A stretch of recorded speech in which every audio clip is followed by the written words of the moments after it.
हरिओम श्रीराम अंबज्ञ नाथ संवेद. माझं नाव रजनीवीरा नामजोशी. केंद्र शिवाजीनगर केंद्र पुणे. आपल्या सगळ्यांना बापूंचे शतशः अनुभव रोज येत असतात. रोज कुणालाही सांगितला अनुभव सांगा तरी कोणीही कितीही अनुभव सांगू शकतात. आणि त्याच अनुभवातला काही एखादा दुसरा अनुभव मला तुमच्याशी शेअर करायचा आहे आज. गोष्ट 19 सालची होती. माझ्या मुलाचं नुकतं लग्न झालं. नवीन सून घरात आली आणि लग्नानंतर 2-1 दिवसांनीच आम्ही गावाला जायचं, देवाला जायचं म्हणून पुण्याहून मुंबईला तिला घेऊन गेलो आणि मग मुंबईहून पुढे जाणार होतो. तर पुण्याहून मुंबईला आमच्याच गाडीने आम्ही निघालो आणि चांगली व्यवस्थित सर्व्हिसिंग केलेली वगैरे अशी व्यवस्थित कार होती आणि ही डिझायर होती. आम्ही 4 जण, मी, माझे मिस्टर, मुलगा आणि सून. नवीन लग्न झालेली 2 दिवसाची ती सून होती. पुण्याहून निघाल्यावर सर्वसाधारणपणे आपल्या कारने जर निघालो तर 1-2.5 तास, जास्तीत जास्त 3 तास असा वेळ लागतो. ह्याच्यापेक्षा जास्त काही लागत नाही. पण काय झालं होतं त्या दिवशी कळत नाही. हायवेवर एवढं ट्रॅफिक आणि एक थोडीशी गाडी गेली की परत थांबायची.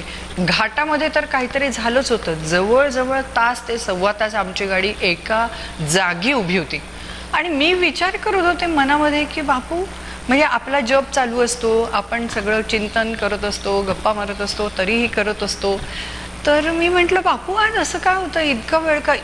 इतकी उष्णता होती तेव्हा की जवळजवळ टेम्परेचर ना असं 40-42च्या दरम्यान, भर दुपारची वेळ होती आणि सूर्य नुसतं आग ओकत होता आणि असं मळमळल्यासारखं व्हायला लागलं. उलटी होती की काय आपल्याला, असं मला कधी होत नाही पण त्या दिवशी व्हायला लागलं होतं. तर मी म्हटलं बापू आज असं काय होतंय? आत्ता आपण निघालो नवीन सुनेला छानपैकी घेऊन, आज इतका वेळ असं कधी होत नाही, असं काय होतंय? परत तास 1.5 तास तिथे गेला, परत थोडीशी गाडी गेली, परत थांबली. म्हणजे असं डुचूक करत यायला आम्हाला कधी नव्हे ते मुंबईला पोचायला 5.5 तास लागले. आणि मी मनातल्या मनात आश्चर्यचकित होत होते. बापू असं काय चाललंय, असं मी आपली म्हणत होते. जाताना पेट्रोल कमी झालं होतं म्हणून मिस्टर म्हणाले की आपण जाताच पेट्रोल भरू आणि मग घरी जाऊ, म्हणजे तिथून पुढे कुठे जायचं असेल तर पेट्रोल भरण्यापासून तयारी नको. म्हणून आम्ही पेट्रोल पंपावर घर अगदी समोर होतं, 2-3 मिनिटावर होतं, पण पेट्रोल पंपावर गाडी नेली, पेट्रोल भरलं आणि तिथेच हवा चेकिंगचं होतं म्हणून हवा चेकिंगसाठी ती तिथे उभी राहिली गाडी. तो मुलगा हवा चेक करायला लागला आणि तो आमच्याकडे बघत होता. तर तो म्हणाला, काय हो, काय आहे ही गाडी? म्हटलं काय झालं? नाही फार लांब जाऊ नका, बरं झालं तुम्ही इथे आलात. तुम्ही कुठून जाऊन आलायत का जाताय? म्हटलं नाही आम्ही जाऊन आलो. कुठून जाऊन आलात? म्हटलं आम्ही पुण्याहून जाऊन आलो. पुण्याहून? म्हणे तुमच्या गाडीच्या एका चाकामध्ये 32 आणि दुसऱ्या चाकामध्ये 52 हवा आहे. असं जेव्हा होतं तेव्हा सूर्याच्या उष्णतेमुळे तो टायर फाटतो पूर्णपणे.